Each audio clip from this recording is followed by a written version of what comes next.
இந்திய சட்ட விழிப்புணர்வு பகுதி 6 இந்திய தண்டனை சட்டம் பிரிவுகள் 21 முதல் 30 வரை பொதுவான விளக்கங்கள்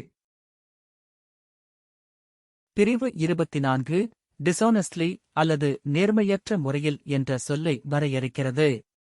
ஒரு நபர் மற்றொருவருக்கு முறையற்ற இழப்பையோ அல்லது தனக்கோ பிறருக்கோ முறையற்ற ஆதாயத்தையோ ஏற்படுத்தும் நோக்கத்துடன் ஒரு செயலைச் செய்தால் அது நேர்மையற்ற செயல் எனலாம். பிரிவு 25 ஃப்ராடுலென்ட்லி அல்லது மோசடியாக என்பதை விளக்குகிறது. ஒரு நபர் ஏமாற்றும் நோக்கத்துடன் ஒரு செயலைச் செய்தால் மட்டுமே அதனை மோசடி என்று கூற முடியும். இதில் ஏமாற்றும் எண்ணம் என்பது மிக முக்கிய காரணியாகும். பிரிவு 26 ரீசன் டு பிலீவ் அல்லது நம்பக்கூடிய காரணம் என்பதை விளக்குகிறது. ஒரு நபர் ஒரு விஷயத்தை நம்புவதற்கு போதிய ஆதாரங்களோ அல்லது சூழ்நிலைகளோ இருக்கும்போது மட்டுமே அவர் அதை நம்பியதாக கருதப்படும்.